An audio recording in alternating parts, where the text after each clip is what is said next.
My work is based on my own journey of being negative and transitioning to be positive, to finding purpose, to finding mission. And I love meeting people who are struggling because I know there's more for them. I know that they can overcome. I know that they have to believe in themselves and find that power within them to do that. And when you're going through that, my advice is don't listen to those negative thoughts that says the future's hopeless. It's not going to happen. Your best days are behind you. Speak truth and words of encouragement and words of life to those negative thoughts. And as you do, you start walking in that truth and walking in that power. I have met many people that have lost jobs that have found new great ones. You just got to trust, you got to believe. It's a journey and it's a test that you go through on this journey called life.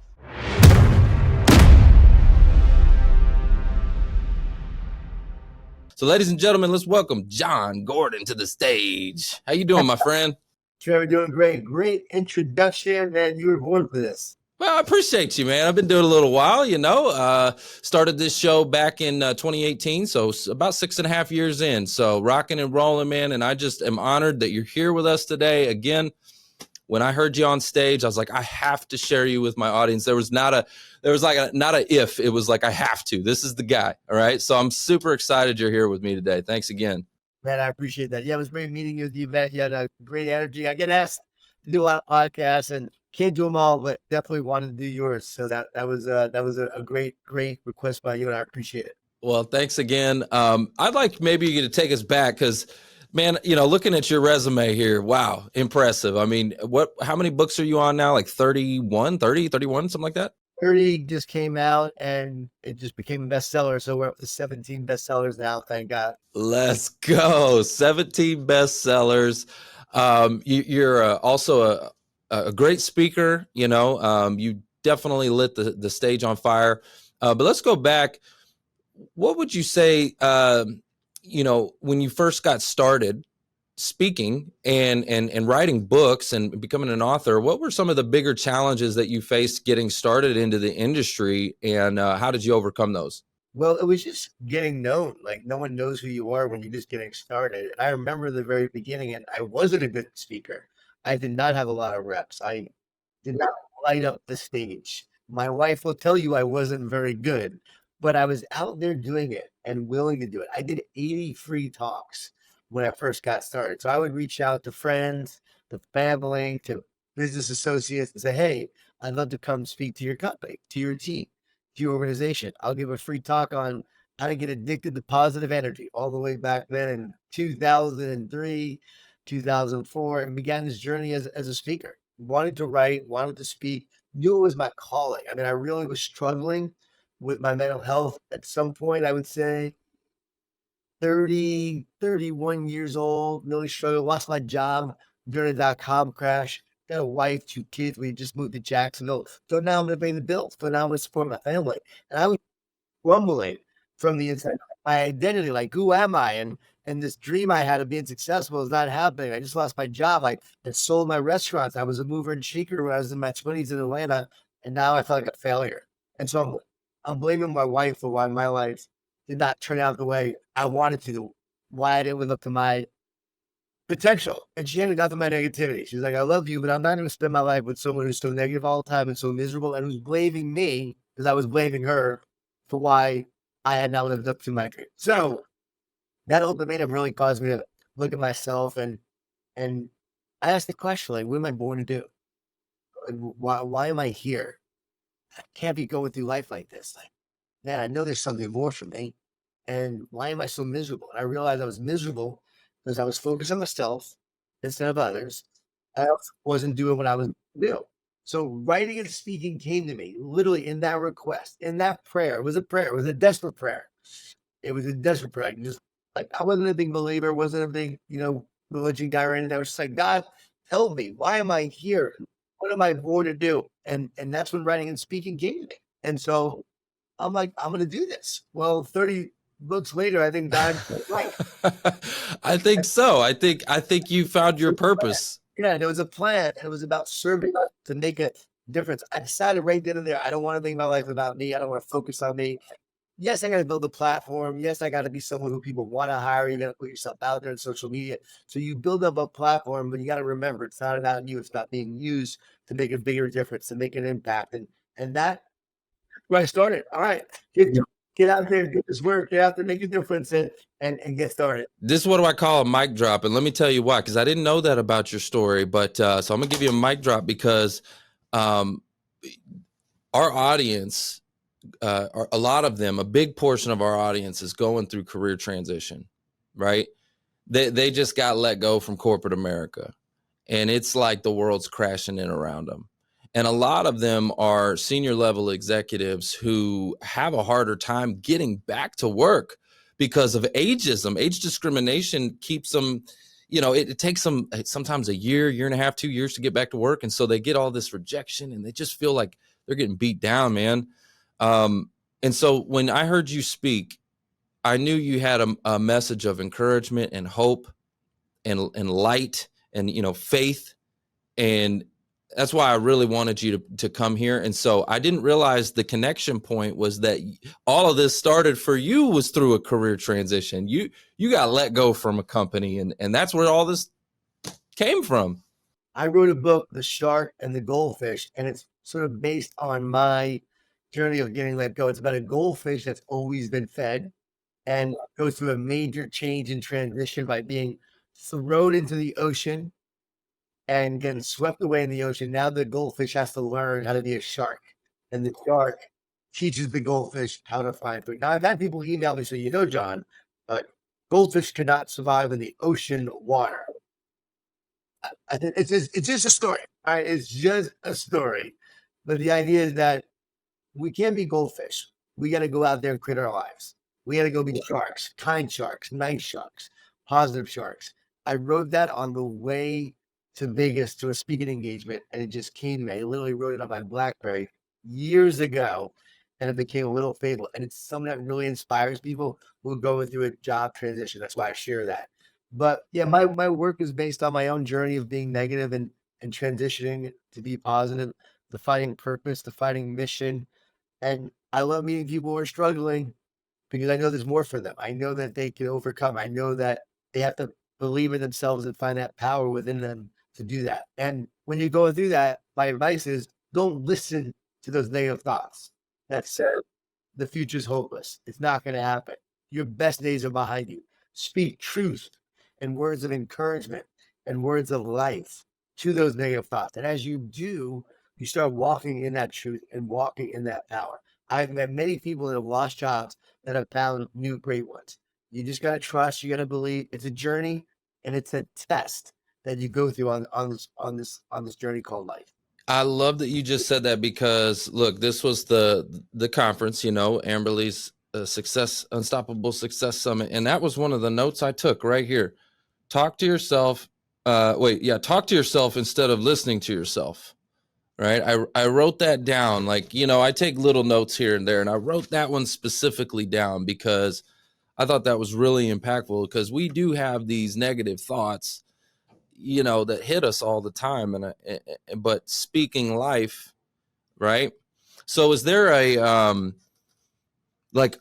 simple way to do that or to remind yourself to do that? How on a daily basis, or, what would you recommend for somebody to do that? How to do that? Anyone going through a change like this or transition, I want to invite you to our Day of Development event, dayofdevelopment.com, Day of Development, mindset, leadership, teamwork. You come to this event, you're going to meet other people who work for companies, work for jobs. You come to this event, you're going to learn to develop your mindset and your leadership and your teamwork. You tell a company that you've done that, it's going to put you at an advantage. And one of our exercises we do during day development is on the left side of a piece of paper, write down your negative thoughts. Write down those thoughts that come to you that always sabotage you. On the right side, write down the words of encouragement, the words of life, the words that you will speak to keep yourself going. And you do that on the right side. And every day when those negative thoughts come in, you replace it with one of the things that you wrote down. And it becomes a habit. It starts to become a part of you. But why is this important? Because the brain is an antenna. So what you tune into starts to show up more in your life. So if you tune into the negative, you're going to get more negative. You tune into the positive, you're going to get more positive. So you have to start to tune into the positive day in and day out. That's what I did. I began walks of gratitude every day. I began a success journal. I started doing things every day in the peak of my misery and negativity to turn my mind around. And over time, I rewired my brain from negative to positive. I'm naturally a negative person.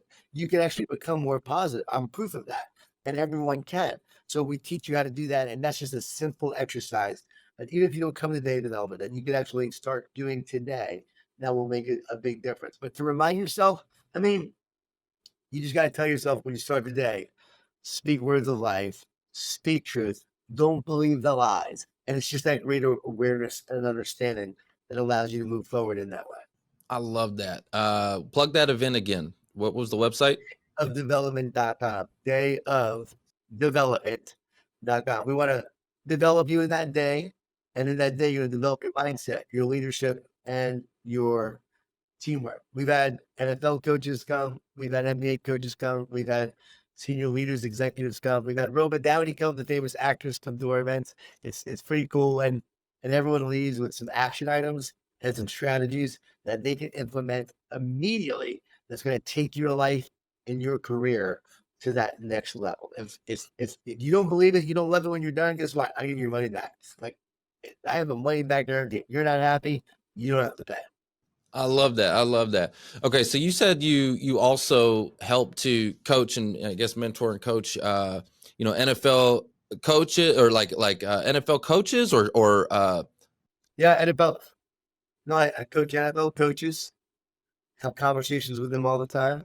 I work with a lot of these NFL coaches to speak to their teams and develop a more positive mindset, to help them develop a strong culture, to help them develop leadership and teamwork. I've worked with Sean McVay and Dabo Swinney with Clemson and Dave Roberts with the Dodgers and Eric Spoelstra from the Miami Heat, worked with the Tampa Bay Lightning and all sorts of teams. I'm going to go speak to the Bears coming up in July for their training camp. So I get to work with a lot of organizations. We just came back from speaking to a really cool conference with all these NFL coaches and GMs and college coaches were there as well, and ADs. It's a lot of leaders.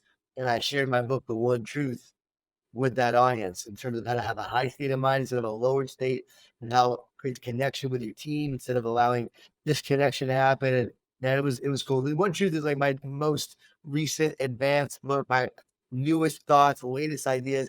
It's on another level. It's literally on another level. You read that book, it's like a Jedi. You'll have a Jedi mindset. so we need to get you over here with the Cowboys, okay? Because Jerry Jones has been messing up for a long time. Okay, we need to get you over here with the. Oh, I've been waiting. Yeah, man, listen, we need to get you over here for sure. Okay. I also thought it was very interesting. I want to kind of maybe ask you a couple questions on how you formulated the book, right? I love how inside it's like book 1, book 2, book 3. Could you share with a little bit about why you chose to go with that way? Because I know there's like faith is definitely integrated into this book a lot. Was it kind of like emulating after maybe like the Bible with the different books of the Bible, or talk to me about what was your thought process? I mean, you've written so many books, so why did you choose to do that? Faith is actually part of book 3. And so it's not really faith. It's let's call it truth. It's not faith. It's really truth, because book 1 I wrote for a secular audience. This is a way to raise your state of mind. Again, this is all in the same book. So instead of section 1, I call it book 1, right? And I just thought I actually did a lot of intentional thinking about that. Like he wanted to divide this 3 separate kind of understandings. Book 1 was, let me tell you how state of mind works: high state, low state, clarity, clutter. Let me give you some ways to elevate your state of mind. That's the talk that I give to a lot of sports teams and companies when they want to know about the one truth from that standpoint. So I'll go in and I'll give that talk. Book 2 was explaining how everything comes down to oneness and separateness. So book 1 is about high state of mind, low state of mind. And again, the more clutter you have, the lower your state of mind. The more clarity you have, higher state, less thought, less worry, less fear, anxiety, and doubt. You have a lot more clarity, a lot higher state of mind. When you have all these thoughts coming in and you're distracted and divided and you got a lot of negativity and anxiety and worry, you got a low state of mind. So it's explaining all of that, which is again revolutionary in terms of how it all works. I'm explaining how thoughts work, how state of mind works, how it's not the circumstance, it's always your state of mind. One day you're in traffic, it bothers you. The next day you're in the same traffic, it doesn't. Right? People often blame the traffic, it's not the traffic. This causes you to think like a Jedi. So you can read book one and really get a ton from it. And that was the goal. Then I say, if you really want to understand what causes high state of mind, low state of mind, let's go to book two. Book two is oneness and separateness. Everything comes down to oneness and separateness. Do I feel separate and disconnected? That leads to a lower state of mind. Do I feel connected and whole and peace and power? High state of mind, right? Everything comes down to oneness and separateness. You read that book and you'll have an incredible understanding of team dynamics, your individual mindset. You'll see when you've been in a low state because you felt very disconnected. All mental health disorders report feelings of isolation and disconnection and separation. Even trauma, we look at trauma. Trauma causes a neurological separation in your brain. So you actually have a separation, which causes the disconnect, and that leads to the mental health issues that people experience. So this explains how it all works. So now you'll see the world in a totally different way and have new eyes, new perspectives. And then book three was like, okay, you understand oneness and separateness. Let me explain what's behind that and how the truth explains everything. And the truth does not need the Bible to exist. But think about the Bible. It explains the truth. The truth exists without the Bible. Before there was the Bible, there was the ancient story of Adam and Eve. That was an oral story that was shared through verbal stories, eventually written down. But before that, it was an ancient Jewish story. It's not a Christian story. The story of Adam and Eve is a story of separation, right? Positive and negative frequencies, the voice of God and the voice of the enemy. It's the same story that we hear in the ancient Cherokee story between two wolves, the positive wolf and the negative wolf. That's an ancient story. Or in pop culture today, where we have the main character in a movie and he's got the angel on one side, he's got the devil on the other, and those two voices are speaking to him, right? That's woven into the fabric of our existence, of our universal existence. It's all there. Oneness and separateness, positive and negative. So biblical truth just explains the truth that already exists and oneness and separateness. So it explains how there's a force always trying to divide and separate, and how the key is to get back to oneness and wholeness and connection. So book three explains how the things we do in this world also separate us. Christians call that sin. Sin separates, but love and forgiveness bring us back into healing and wholeness. Everyone has a wound that they carry around in their life. What heals the wound? Love and forgiveness. A relationship with others, loving relationship, and a loving relationship with your creator. You were created for a connection. You were never meant to be separate. Again, this is not religion. This just explains the truth that already exists and the experience that we know to be true, how there's a force dividing your marriage, dividing your relationship, broken families, broken marriages, broken relationships. All these things are great, right? We're talking about putting it back together. I love it. That's so powerful and so needed right now in our culture and in our society. And if you think about what's going on, just, like I said, in our country, everybody's so divided and separated, and there's a lot of hate. You can see it play out. What do you want to live with more of?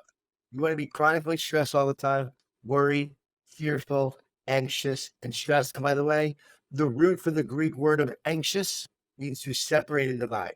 So when you feel anxious, you feel separate and divided. Think about all the people that feel anxious today. Think about the pandemic, how it created a division, and how many mental health issues we saw as a result of that.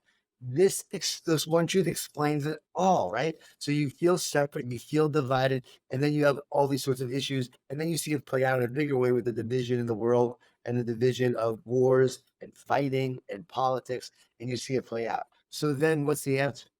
That's why I wrote this book. The answer for this time, this generation, is let's get back to healing.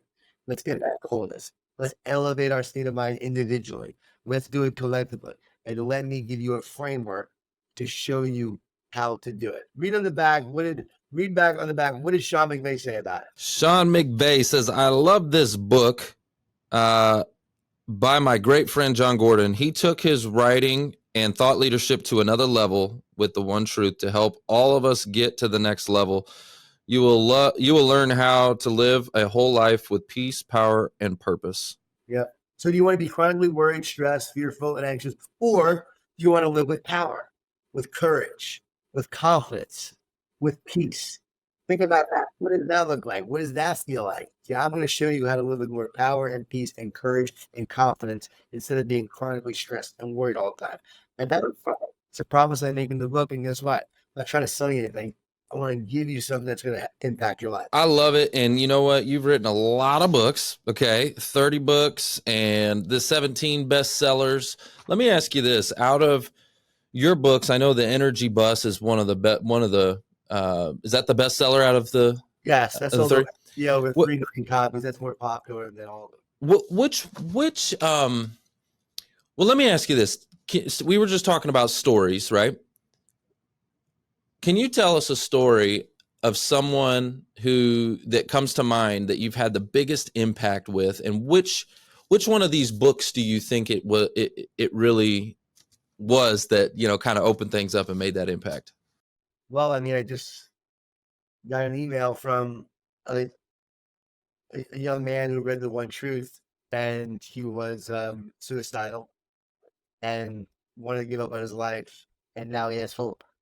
And, and he realized that his negative thoughts were not coming from him. So now he's not believing the lies anymore. He's speaking truth, and he's no longer feeling broken and doesn't feel like something's wrong with him anymore. He now feels like he has the tools to overcome and has been equipped with that. So that's been pretty cool to know that he saved possibly a life with something you wrote. That's really powerful. And I'm very thankful for that. It's what I love to do, and it's what I want to do.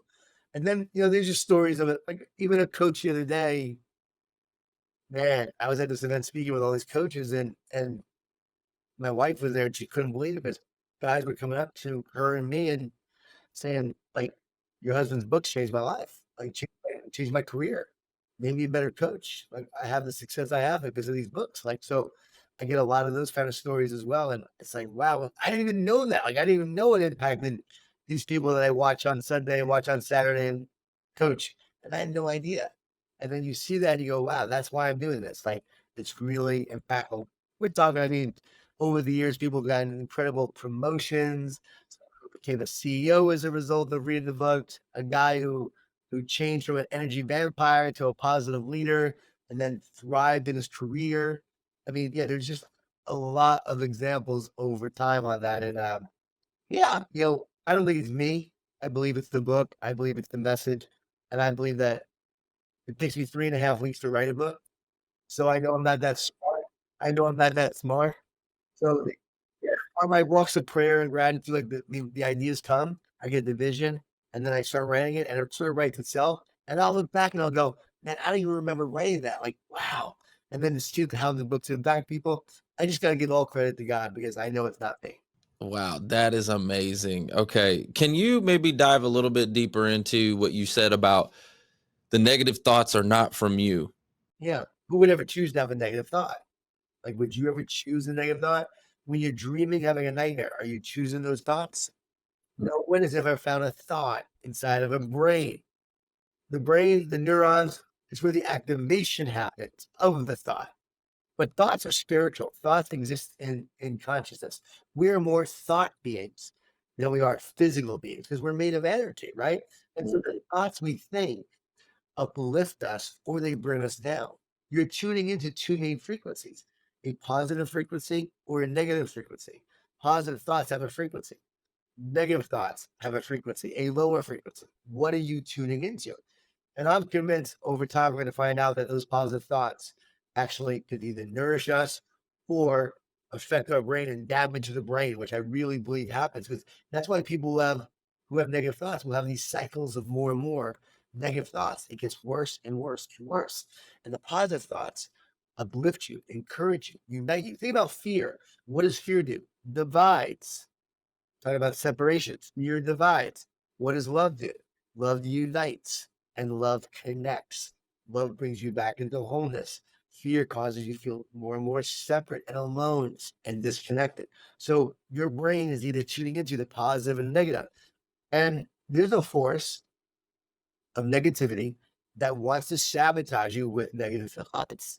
That's why the battle is between our negative thoughts and our positive thoughts. And once you realize that it's a battle, you don't beat yourself up anymore. And you realize, oh, it's not me. There's a battle going on between good and evil, positive and negative, love and fear. And I'm going to win the battle with good, with God, with love, and with these tools to allow me to win that battle of our mind. Once you realize that, it all makes sense. And the world makes sense. And now you can be equipped and armored with the tools to win the battle. And that's what I've helped so many do, is to teach them how to win the battle of their mind. And a really cool story, if you don't want to read the whole One Truth, a cool little story that explains the 5 Ds and how to win the battle is The Garden. The Garden is a great book. It's called The Garden, and it's how to win the battle of your mind, overcome the 5 Ds of doubt, distortion, which are lies, distractions, discouragement, and division. Man, I tell you what, you got a whole library of positive truth here, and I just love it. I think it's amazing. I have a quick question for you, because this is the Who You Know show, and I think this is an interesting question for you specifically. Okay, because you've got so much information here. What do you think is more important? What you know, the information, what's been downloaded, right? Or who you know, right? What do you think is more important? What just came to me, and again, I don't want to scare people away with too much faith, but I think it's essential, because you were created for connection, created by a creator to have that connection. You were never meant to be independent. And in that dependent relationship, you actually find happiness and joy and power and peace. So to me, who you know, if I know God and I know that there is a God, and for me, if I know Jesus and I have a relationship, as I know, that's where my ideas come from. That's where my power comes from. That creates the what, the who. Now, in a more practical term, I do believe who you know is always more important too, because who you know leads to relationship, but you do have to have a what. If you don't have the knowledge or the skill, then that who won't lead to success ultimately, but who gets you in the door. And I would say the who of God opens the door that you are meant to walk into, because God opens every door that you are meant to walk into, and he will close the doors that you are not meant to walk through. And sometimes our challenges, we walk through the wrong doors, and God will close it and we still open it, and we don't listen and take heed. So to me, I'm listening to the who to guide me in the what. Oh man, I gave you a mic drop for that. That was powerful right there. Let me ask you this. Who's been somebody in your life that's been instrumental to all of your success? Like, think about, I know for myself, there's been people that have opened doors along the way. Who's been that person that you can go, man, you know what? It was this person. First and foremost, no doubt my wife. If it wasn't for her, I would not be who I am today. Like, she deserves all the credit, and she comes to mind when I say that.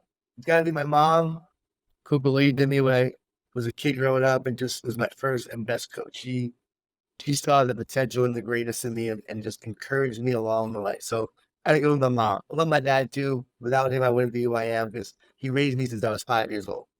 And so I gotta give him the credit. And then Ken Blanchard, the 1 Minute Manager author. He wrote the foreword to the Energy Bus.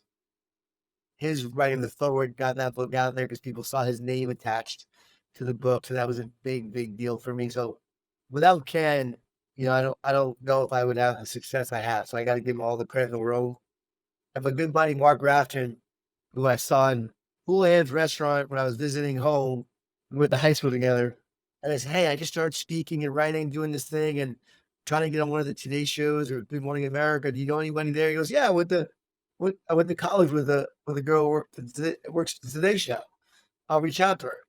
My buddy Mark reached out to her out of the blue. They got me on the Today Show for a 4-week series called Get Energized Today. That began my career. That was back when the Today Show was a huge deal. Like, if you got on that show, it made your career. And got on there. This was like 2005 or 6. And that was a big part of my journey as well. Shannon Vargo read the Energy Bus and decided she wanted to do the book. Again, it got rejected by 30 publishers. 30 publishers rejected that book. So your bestseller got rejected 30 times. Yeah. Whoo! She had a bargain with John Wiley and Sons, read it, and said, I want to do something with it. And so she had to use it back. So here's the deal. No one creates success alone. We all need a team to be successful. And no one is a self-made man or woman. We're all made by the collection of people who spoke into us, believed in us, worked with us, and helped us along the way. And yeah, I want to give credit to them. And I can give credit to so many others as well on the journey. But yeah, those are some people that really had an impact. Well, the first one you said, I got her information right here. There's your wife. There she is. And she was actually the one when you were actually still on stage, and I beelined over to her actually. And I was like, hey, I got to get Jon on the show. And I'd love to have her on sometime too, You should definitely have her on. She is dynamic. She's got incredible insight, information, wisdom on relationships, real success. And she would love to come on. So you definitely connect with her, and you'll like her more than me. Everyone likes her more than me. So well, Jon, I just want to say thank you so much for spending some time with us today on the Who You Know show. I know your message is a message of hope. Again, when you get people sending messages saying, hey, your book helped me from, preventing me from, doing suicide and stuff like that. I mean, it's impactful, the stuff that you're doing. And I got to witness your message firsthand at Amberly's conference. And I just want to give you your roses, man. You're making a massive impact. And we just appreciate you so stinking much, man. Thank you so much for being on the show. Thanks, Trevor. I appreciate you. Appreciate your show. And also, I just want to say one practical tip for people. I see cool thing on Who You Know, and you probably teach this to people, but when you're trying to get referrals and you try to build a business, just ask people, who do you know that I should know? Who do you know that I should? And when you say, who do you know that I should know? That creates referrals, creates relationships. And then from there, you can try to build your business and influence. But don't squander the opportunity when you meet someone. Respect it. Don't be too pushy. Go learn from that person, connect with that person. Because you never know with who you know and how it'll lead to eventually what you know and the success you have. So keep up the great work, Trevor. Hey, Jon, man, thank you so much for being on the show. We appreciate you, and have a blessed day. Oh, by the way, real quick, before you go, what's next, man? What's book 30, 32, 33? What? Oh, Success Journal comes out end of June. Difficult Conversations Don't Have to Be Difficult just came out. So great book called Difficult Conversations Don't Have to Be Difficult just came out. Great book on having difficult conversations as a team. And then the Success Journal now comes out at the end of this month. Writing down your success of the day every day, and that will help you create more success in your life. Love that. Well, thanks again, Jon. I appreciate you. Guys, y'all need to go check him out. Let's go get this one, the one truth, okay? And what I want you to do is take a screenshot right now. Take a screenshot, post this all over social media, wherever you're at, okay? I want you to tag Jon, okay? Tag him and tell him what was one thing you learned from this episode that really stood out to you. I'd love for you to do that. I want you just to blow him up so he knows, he's loved over here on the Who You Know show. And also, if you end up picking up a copy, send me a screenshot and I'll do something special for you. I appreciate you. Again, Jon, thank you so much, man. Hey, appreciate it, man. Thanks for doing that. And I'd love to see those pictures. It lets us know that people are listening. Absolutely. All right, Jon, have a blessed day, man. I appreciate you being on the pod. All right, take care. God bless you. Thanks for listening to the Who You Know Show podcast. My name is Trevor Houston, and if you've enjoyed this episode, consider subscribing wherever you listen and leave us a positive review to help us keep the mics on in the studio. Until next week, that's the show. It's all about Who You Know.